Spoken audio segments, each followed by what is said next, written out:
Warning, this video may contain content that may not be suitable for children or anyone else that is easily offended. Strong language, graphic content, nudity, bad jokes, and a possible idiot, aka myself, may be featured in the following clip. Viewer discretion is advised, and is not responsible for any damages that you receive watching this video.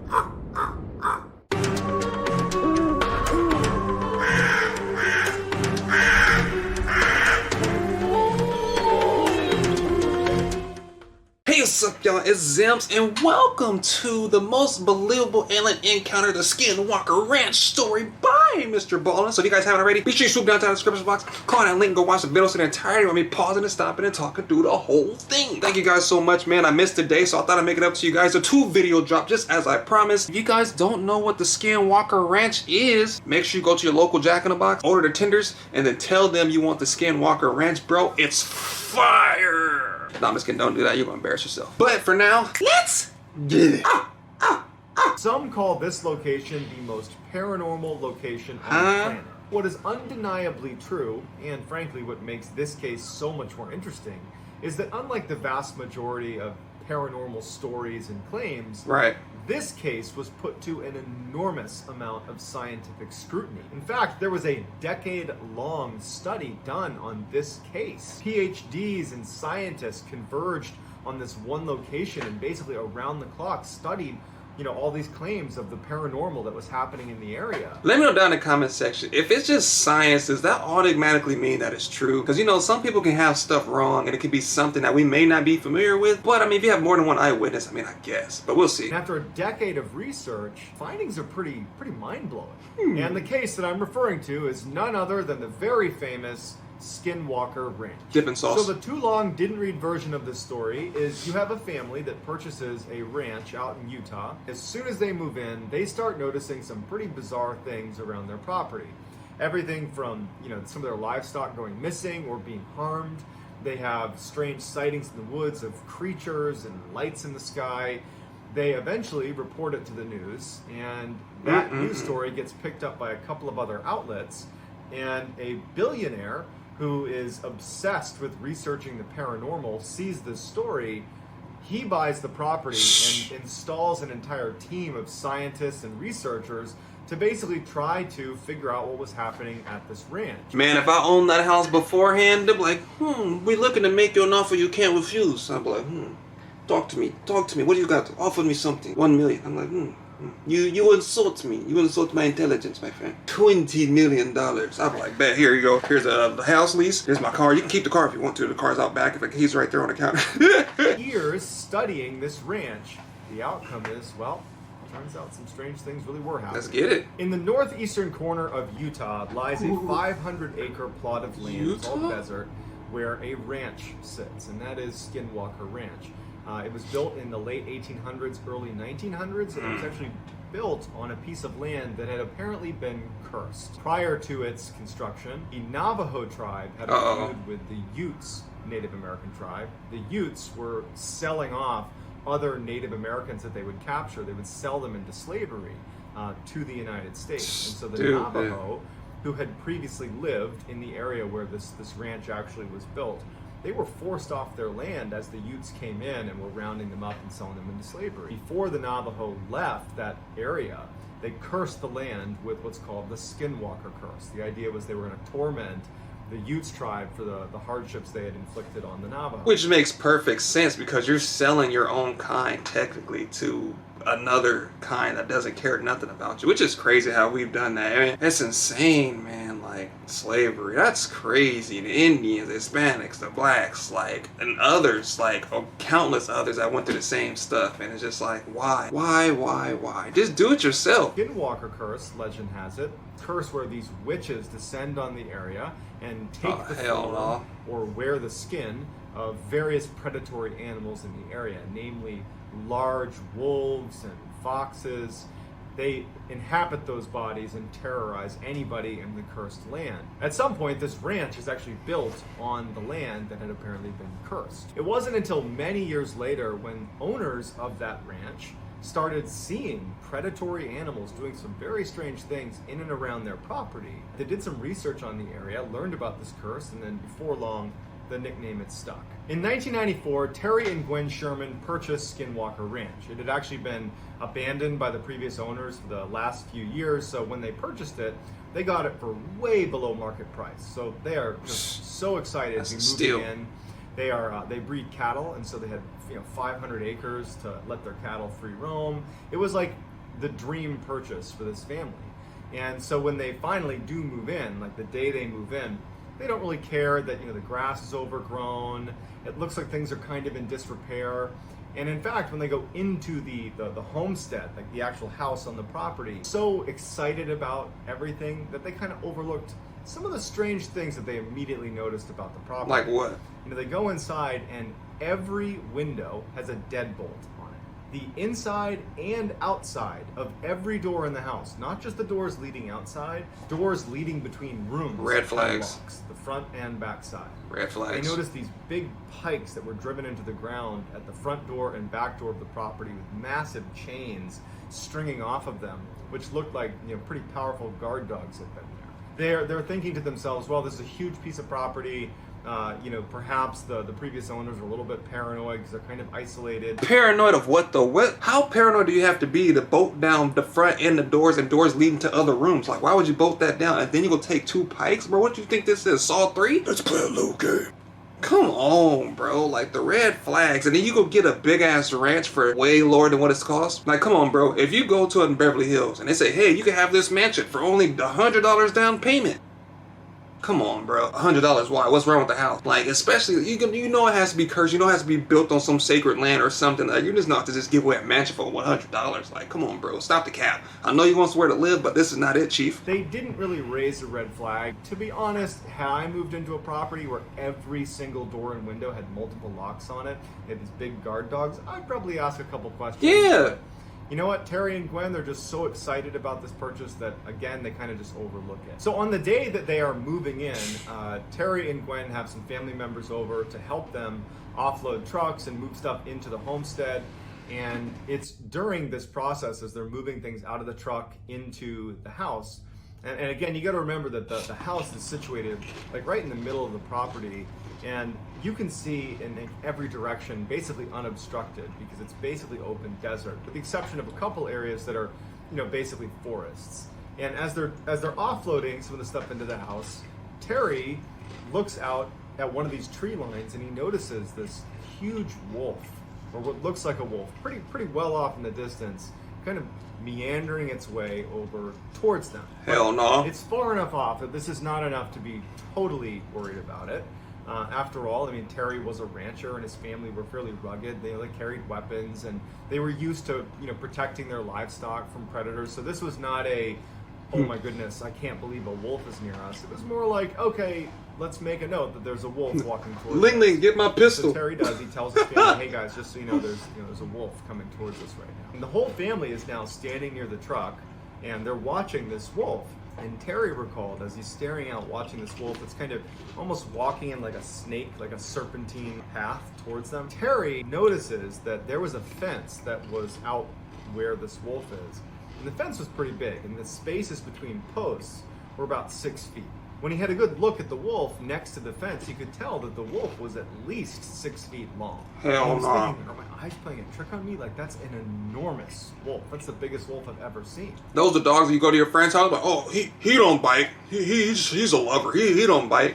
Yeah, bullshit. It wasn't acting angry or aggressive. It was just kind of skulking its way towards them, very nonchalant, broad daylight. Terry and the family, they're standing behind the truck, and Terry said that they all had this feeling that the wolf was not going to harm them. The wolf got about 100 yards away, and Terry and his family are transfixed. And he even said he didn't understand why they weren't scared or why they weren't running away or shooting at it or something, but they didn't. All of them are just standing there watching this wolf. Shit, not me. It's massive.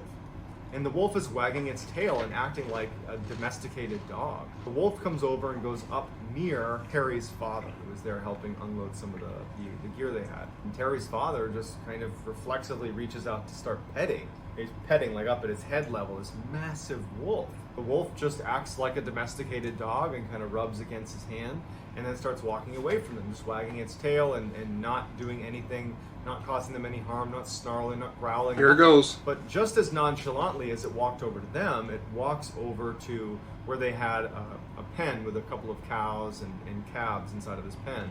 And one of the calves had its head through the post that was keeping them in this cage, just kind of watching this wolf. And the wolf notices it and in an instant jumps over to this calf and immediately has the whole head of the calf in its jaws, just trying to rip it out of the cage. But it can't get it to squeeze through the cage. And so all of a sudden, you know, like Terry and his family are broken out of this weird trance. And Terry starts firing shots at the wolf. It strikes the wolf and has no impact. They run over, they start hitting it with the back end of an axe. I don't know about the rest of y'all, but if I were to fire a rifle and I just seen that didn't have any impact, I'm not about to run over there with a chair. I'm not about to run over there with a fork. I'm not about to run over there with an axe, a fire extinguisher. Bro, the gun didn't do anything. What you think those things about to do, bro? And you about to yank the whole calf's head is just in this thing's mouth. You about to run over there with an axe? Shit, that's gonna be one cow we don't have. That calf just gonna have to go. I unlocked the cage for him. And like, hey, take it, bro. You can have it. Just don't come back again. And I think them petting it just realized, like, hey, bro, you cool with me. Take what you want from the ranch. And now that they beat them up and stuff, it's about to get worse. Because their livestock, that was their livelihood. And you know, these are rugged people. They're trying to fight to save their property, to save their cows. And the wolf is just totally unaffected. It's not trying to attack Terry or his son that are trying to get rid of it. The wolf is just trying to attack the cow, but it won't let go. And finally, it just kind of gives up on the calf, starts kind of retreating. Terry ends up getting his rifle, a high-powered rifle, and takes a shot at the wolf one more time. But again, it just has no impact on the wolf. And the wolf just, at some point, just as, I guess, bored, turns around and kind of trots off into the woods. After they kind of were brought out of that initial trance, that they remembered this horrible smell, this like foul, almost chemical demon smell that just permeated the whole area after the wolf was there. Terry and his son, they decided to go track this wolf because now there's this massive predator that's going to make owning cattle extremely difficult, and so they would have to go deal with this predator. And so instead of retreating into the house, they grab their weapons and they track the wolf that's now jogged off into the forest. And they make it to an area in the forest where the ground is very muddy and sodden. And Terry could easily make out these footprints that just suddenly stop. And they just couldn't make sense of it. And so they went back to the house and they told their family, like, we tracked it into the woods. There's no blood trail. There's nothing. It just walked in and vanished. So this is day one of being at this ranch. One day. And they're all on edge now. The whole family is on edge. They really don't know what to make of that wolf. The fact that it was totally unaffected by being shot multiple times. You know, there's real concern over their own livelihood because they keep cattle and they're only going to have more that are going to be out in these pens. And if there are wolves that are 3 times the size of a normal wolf that are walking around killing cattle, facts. That's a big problem if you own cattle. Right. And so they're on edge and they're all in a way trying almost not to talk about how crazy and how bizarre that encounter with the wolf was. They're just like, they're treating it like it's just a normal predator problem. Like, man, we gotta get those wolves, we gotta protect our cattle, but you gotta go. In everybody's minds, they're like, something very strange is happening. You think? When she was having some other very strange things that were happening to her, that she was not tying to the wolf thing. She had, like, you know, true memory issues because 2 things happened. One, in that first week, she had gone to the grocery store, and when she came back, she put the groceries away, and then she left to go to the other room, and when she came back, all the groceries were now back in the bags. So for like 20 minutes, she's just sitting there like dumbfounded with, did I put the groceries away? Same day, she goes to take a shower and she hangs her towel. She takes a shower, and then when she gets out, the towel's missing. And she's like, huh. She gets another towel and she towels off, and then she finds the towel hanging up in a closet on the other side of the house. And so between the groceries and the towel... Hey, when them ghosts was trying to get a peek, boy, that was like... Damn! Is there something wrong with me? Am I like having a stroke? Am I having a medical issue here that I'm like literally losing my mind? And it wasn't until Terry actually had a similar experience, that she started to wonder if this had to do with maybe the strangeness with the wolf, that maybe there's just something odd happening about this property.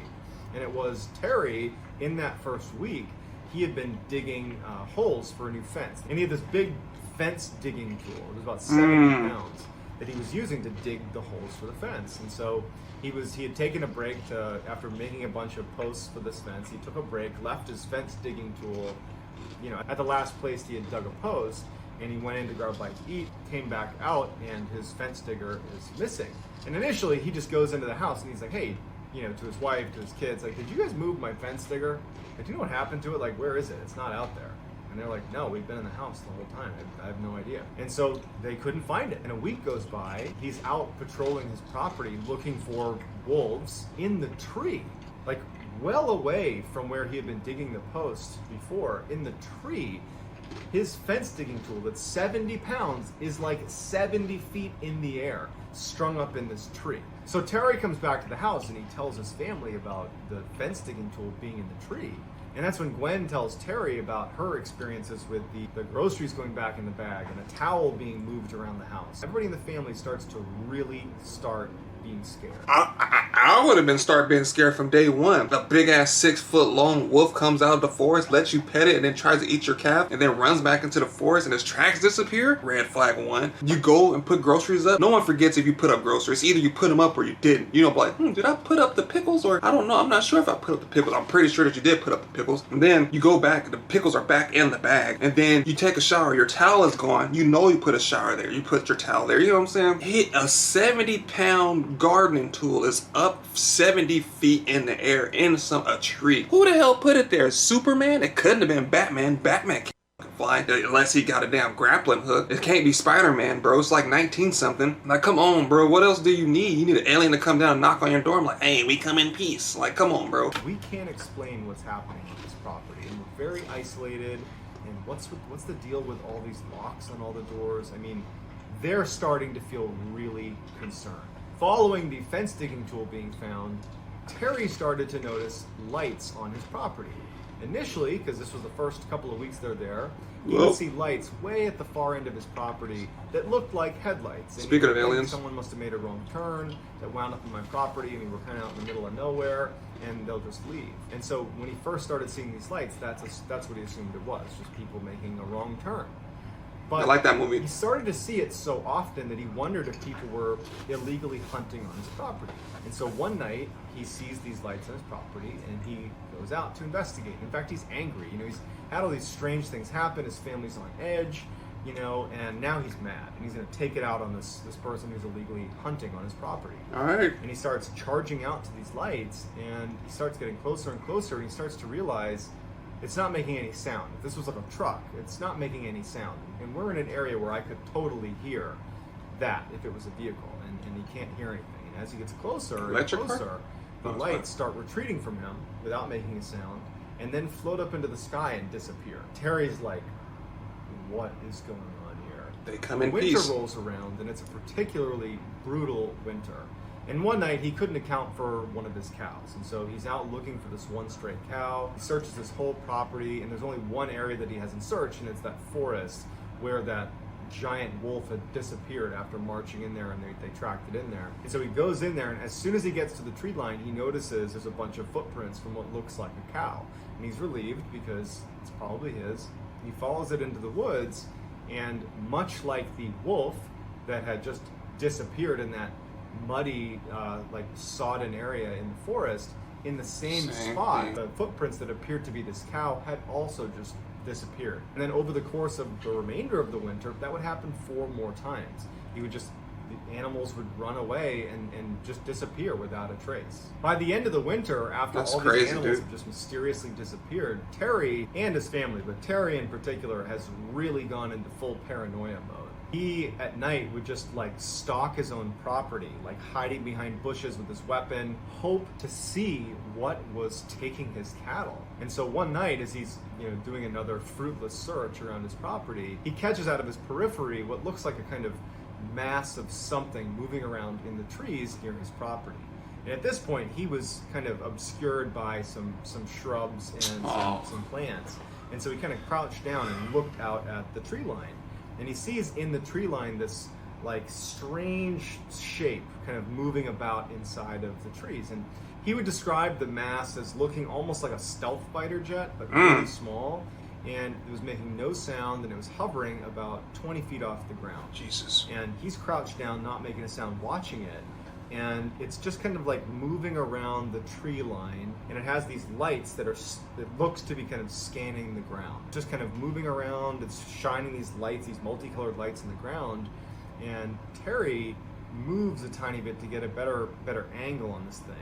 And he makes the tiniest of noises against the brush, just like a tiny little, barely audible sound. And this mass that's pretty far away, the lights immediately turn off and it angles itself so it's facing directly at Terry. Terry can feel it right away that it's heard this tiny little sound he's made, and now it's staring directly at Terry. Terry's like terrified, and he's looking at this thing, wondering like, oh my God, like, is it gonna come take me? Like, what is this? Oh no, wait, my camera's about to die. Jesus, that's crazy though, huh? That gotta be an alien Galactica spaceship times 4. Picking up sound like that, bro. It must got the Astro 840s or something. That's crazy. That's ridiculous, bro. They got the HyperX headset or something, because that's picking up sound from way over there. That's wild, dude. Is this the thing that's been taking my livestock? And he's terrified. And he's staring at it, and it just flies away. By the spring of 1995, things have gotten really, really bad for Terry and his family. Now, not only are they losing livestock inexplicably, but they're showing up. The actual cows themselves are showing up back on their property, you know, hours or days later, just kind of in random locations on the property, and they look like they've had surgery done, like precision cuts, and pieces of them are missing. And in addition, some very strange things are happening at the house. At night, they would see these entities walking around their property. Oh, hell no. They described them as having no expression, just walking around their property. And sometimes they would walk right up to the glass, put their hands on the glass, and look in, but there was no face. And like Terry and his family, they had blinds down, and they would use the deadbolts on every single door and window, but they could hear them rapping at the glass, and they could hear them communicating in a language they didn't understand right outside of their house. And this became so regular that it was almost impossible to sleep. Terry's kids started performing very poorly in school because they weren't sleeping. Terry's wife, Gwen, she lost her job at the bank because she wasn't sleeping and she was like delusional. They were all just at an absolute breaking point. Terry is now feeling totally disheartened. One night he's sitting on his porch with his rifle. Just leave. And he notices out on the horizon a new phenomenon. He was used to seeing the lights on his property that would be off in the distance that would disappear, and you know, he had previously seen that kind of like fighter jet thing that was scanning the area. Like, those were two types of lights he would see, but there was a new light he saw as he's sitting on his porch. It was almost like this orangey orb that appeared off in the distance. Since he had his rifle with a high-powered scope on it, he just lifts up his rifle and he looks through his high-powered scope and he zooms in all the way, and he can see that this orb, he describes it as a portal. That as he's looking at it, it has almost like an oval shape to it. And even though it was nighttime, in the middle of the orange orb is this blue sky. It's as if he's looking through a portal into another world where it's broad daylight and there's a sky. He can see that a black figure is crawling out of this portal into his property. And it looks just like the black entities that were kind of basically walking around his property at night. In addition to these figures that are crawling, like imagine that scene from The Ring where the girl crawls out of the well. They're crawling out of this portal into his property and then scurrying away into the tree line. And he sees weird craft as well coming into his property through this portal, and then the portal shuts and disappears. Following this night with the orange portal, they must have thought it was Warzone. They just jumping out the portal like that, bro. They respawned and they just came from the gulag or something, bro. A whole nother alternate universe was daytime. What if it's that same, I don't know, what if it's just the lens that make it look daytime so they could see everything better, which is why he was spotted last time. Terry started to notice blue orbs that he and his family would say were the worst and most terrifying thing of all of the things they experienced. And considering they had tall, featureless black humanoids peering in their windows and rapping on their windows, that's saying something, okay? So a blue orb started showing up on their property. And the way they described it, Terry and his family, was whenever the orb came near you, it gave you this extreme sense of anxiety. It was almost like it was emitting this feeling that you automatically got, where suddenly you were unbelievably anxious and terrified of the blue orb.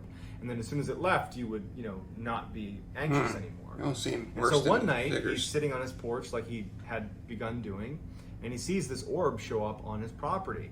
And his 3 dogs are sitting with him that see the orb, and they start growling and barking. And so he lets his dogs go, thinking that maybe they can scare this thing off.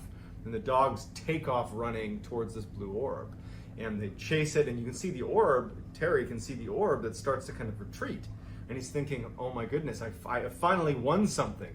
My attack dogs are going to scare this orb away. Shit. He chases off into the woods, and he sees this thing, the blue orb, retreat into the woods. And he's thinking, again, that finally, a little victory for us. He hears his dogs yelping, and he's too terrified to go check it out. And so he ends up going inside and locking the doors, locking the windows like they had been, and just kind of retreating. So the next day, when the dogs haven't returned, Terry and his son, they go out looking for the dogs in the forest. When they get out there, they get to a clearing, and they find 3 stacks of ashes in like little burned out circles, as if there had been a fire previously in these 3 little spots.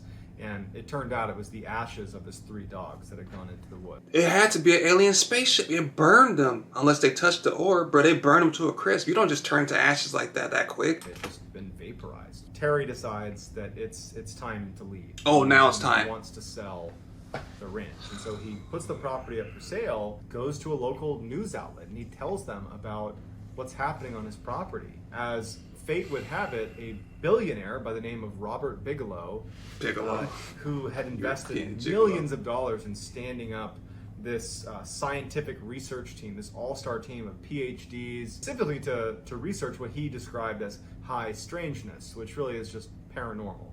Basically, he was obsessed with the paranormal and wanted to investigate the paranormal.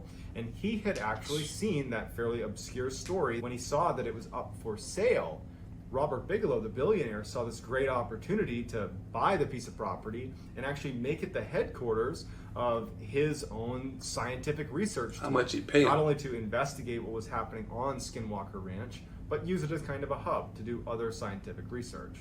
So he purchases the ranch, and Terry actually, even though he did not want to spend any time at the ranch, on some level wanted to know what the research was going to show, because he was very curious, like, what is going on at this ranch that's been plaguing my family.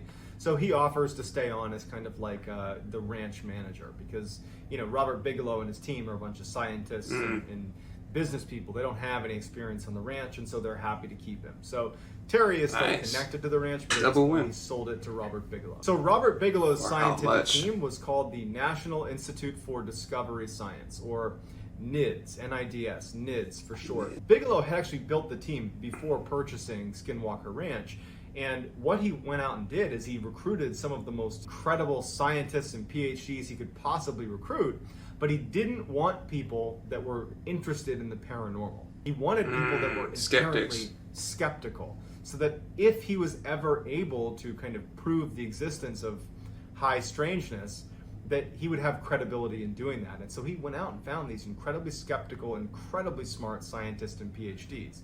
And so they move into Skinwalker Ranch. That's fair. And the first thing they do is they need to start doing testing to make sure that all the stories about Skinwalker Ranch coming from Terry and his family were not just some grand illusion by the family, that they could have just made it up. And so they get in there and they start running these tests. So that first year, as they're running these tests, which are largely things like, okay, let's check the environment and see if there aren't any plants that are giving off spores that could be hallucinogenic that they're breathing in. Let's check their water supply and make sure there wasn't something happening in their water supply. Let's do psychological assessments of the family. Let's ask neighbors. Let's do all of our diligence to make sure it's not something environmental or psychological. They had neighbors? They didn't say that at all. I wonder if the neighbors were experiencing the same thing, or was it just that portion of the land? Because, I mean, if that's all going on, what if it's just like the curse? Because what if they're just seeing it because they own the property? I wonder if everyone else is seeing it too on the outside of the property. I think that's a good question. I wish wish they would have told us what the neighbors had said or what the neighbors had seen, or if the neighbors even believed it in the first place, or they just thought their neighbors were weird and they just thought they were making the whole thing up. They should have gave us at least that part, you know? And over that first year, while they're doing this research, there isn't much activity at the ranch, save a couple of instances where there were some strange lights. So that first year is fairly uneventful, but what's important is that the NIDS researchers come to a conclusion that this did not seem like a hallucination. This did not seem like something coming from, you know, a plant or water supply. This seemed like Terry and his family were really experiencing something odd. They just didn't know what it was. One day, Terry and actually Gwen, who was helping him, were tagging some of the new calves, the new cows that had been born, putting these little tags in their ears. And so Gwen was there helping. And so Terry and Gwen, they tagged this new calf. Put a yellow tag in its ear, and they move on, and they're tagging other animals. And so for about 40 minutes, their eyes and their attention are not focused on this one calf or that one area of the ranch. They're tagging other animals, and then their dog that was with them starts growling and reacting in the direction of where this calf had been. And they look, and they don't see anything, and they start walking over. They find the calf that they had tagged about 40 minutes ago has been basically surgically dissected, and all that's left are its legs and its head. And in addition, the ear where that tag was had been removed. They immediately call over the NIDS researchers. So the NIDS veterinarian comes over and looks at the scene and just can't make sense of it. The incisions on the calf were so well done that it looked like someone with real surgical expertise had done this on an operating table. There was no sign that this was done by a predator, and there was no blood anywhere. Aliens. So this prompts a massive search of the property, because in many ways, this is what the NIDS researchers are looking for. Real occurrences of something that is highly strange that they can go investigate. And so all of the researchers and everybody there begins searching the property for whoever was responsible for this dissection of the cow. Ain't nobody about to dissect a calf that perfectly in under 40 minutes, bro, and don't leave any blood trails or anything behind. Why y'all right there? Like, nah, bro, I call cap. And the dog just got done growling, which means it just got dropped off there not too long ago. Or the dog would have picked it up a long time ago when the calf was missing in the first place. So yeah, they're just trying to, like they said, they hired some skeptics and they're being really skeptical right now. But this is use common sense. No one's going to be able to do that and leave without making any noise. You know what I'm saying? They start searching the property, and the dogs, they had all these guard dogs that were kept at each of these observation posts that they had set up around the ranch as soon as the NIDS team had moved in. They were all looking in the same direction, all four of these four observation posts, and they're all cowering in the back of their cages, all looking in the same direction. And so they start making their way towards the tree line where all these dogs are looking, and they stop short when Terry says, "I see something in the tree."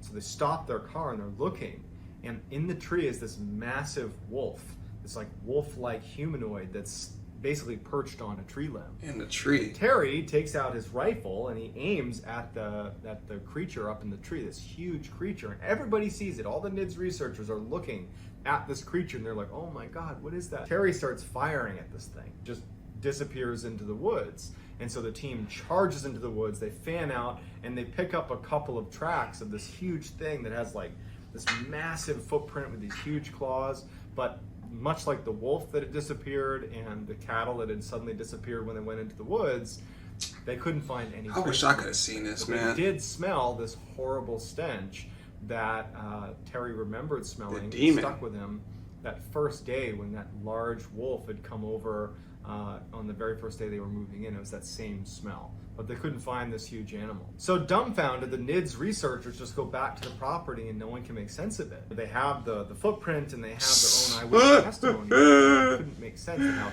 something that big could just get away. Over the following month, they're like searching the property and they're looking for any more signs of that's crazy. Or anything. One thing they noticed is that the guard dogs consistently stayed in their kennels and did not want to come out. They were acting like they were kind of being hunted. They didn't want no smoke. They were cowering quite a bit, and they were scared to go out in the open, but they couldn't find anything. So it was around this time that Terry and Gwen are kind of back to doing work around the ranch, and one day they're driving off to one section of the ranch and they pass by the corral where 4 of their prized bulls were. These are very expensive animals. that are all in this enclosure. Everybody so clap. They drive past and they take a mental note that they're seeing these bulls in this enclosure, and they drive off to the other side of the ranch where they're doing some work, tagging animals and building fences, whatever it is they were doing. But when they come back and they round a corner where they're first able to see that corral of bulls again, they are like, where are they? Because the bulls were not in their enclosure and they weren't anywhere. And so they're panicked because these are very expensive animals, and they run over, and Terry sees that the gates to the corral are still locked, but there's no bulls in there. There's no sign of a struggle or anything. And it just so happens that right next to the corral was this fairly small trailer that hadn't been used in years. In fact, it was literally wired shut. It was just sitting there. And Terry, just for whatever reason, runs over and looks in one of the windows. And inside of this tiny enclosure are these 4 bulls, completely calm, all crammed into this tiny trailer. They could barely fit. They're not fighting with each other or anything. That's not possible. Sitting there as if they're in some kind of a trance. And Terry yells to Gwen, like, hey, they're over here. They're right here. And it like startles the bulls out of their trance. They start panicking and kicking, and they end up getting them out of this enclosure, and it takes them hours to finally round them up and get them back in the corral. But they're unharmed. It is almost impossible. Yeah, that's what I to said. get even one bull into that small of an enclosure. We're It would take twins. Hours to maybe be successful at doing that. To get 4 bulls into that enclosure was pretty much impossible. And to do it when they basically were calm Right. after they were in there is also somewhat impossible. I think, man, I don't know. It was in a trance. Like I said, like, you ever watch like the cowboy rodeo type thing, bro? One bull in itself is kicking and bucking in that little small space. You're not about to get 4 that's just sitting right there chilling. And if it took them hours to get them back to where they were, how did it get them take even half of that to get them in there in the first place? Like, you gotta ask yourself, man. I think it's mostly contributing to this is aliens, bro. That's the only thing I could think of right now that could transport stuff like that from different spaces to another space. And the fact that the gate was locked and they go over here and this one was wired shut too, crazy. And him saying something woke them out of their little trance. So I wonder, this is like something that you like, I have to see for myself. Even though I wouldn't want to see, I will have to go see this for myself because I feel like it's just too much cap. But then again, they want you to believe that, like, living in this world, you don't think something like that would exist. Like if you walk down the street and even if you did see Bigfoot just walk across the street, you probably be like, is that really Bigfoot or was that somebody in a costume? And then later on you'd be like, you know what, it was probably in a costume. Like you just tell yourself that it's not real because you don't think nothing like that is able to exist on this earth. And it was important to note that Terry saw when he looked in the window that the only entrance to that trailer was wired shut still. It had not been undone. In fact, the cobwebs at the corner where the opening basically formed with the sides of the trailer, they were still intact, like it had not opened. And it made no sense how those bulls got in there. And so the NIDS researchers come over, and they can't make sense of it either. Upon further investigation, the NIDS researchers found that the bars of the corral that held the bulls, a section of it had been highly magnetized. And so while they're doing this research, trying to figure out if magnetic fields has anything to do with the strange occurrences at the ranch, 2 of the NIDS researchers were on the outskirts of the property using their compass to look for magnetic fields. And they started smelling, they both reported smelling that horrible metallic, like rotting smell that other people had reported smelling anytime they saw that large wolf creature. He's back. And when they started smelling it, their compass started to flitter and then pointed away from north towards wherever the smell was. They felt like they were being watched, and it went on for a few moments, and their compass didn't waver. It was aimed in the direction of the smell, and they're both on opposite sides, pointing in the same direction. Oh, the boo-boo on myself. And then at some point, the smell stops, and they stop feeling anxious, and the north arrows go back to the way they should have been. And then one of the most terrifying of all of the paranormal occurrences that happened at Skinwalker Ranch happened at the very end of 1997. Let's see. 2 NIDS researchers were up on a ridgeline overlooking the homestead. Every night it became commonplace to basically position NIDS researchers all over the property to basically be on the lookout for weird things that are happening. And these 2 researchers are up on this ridge, kind of obscured and hidden, and they see this orange orb take shape right near the homestead.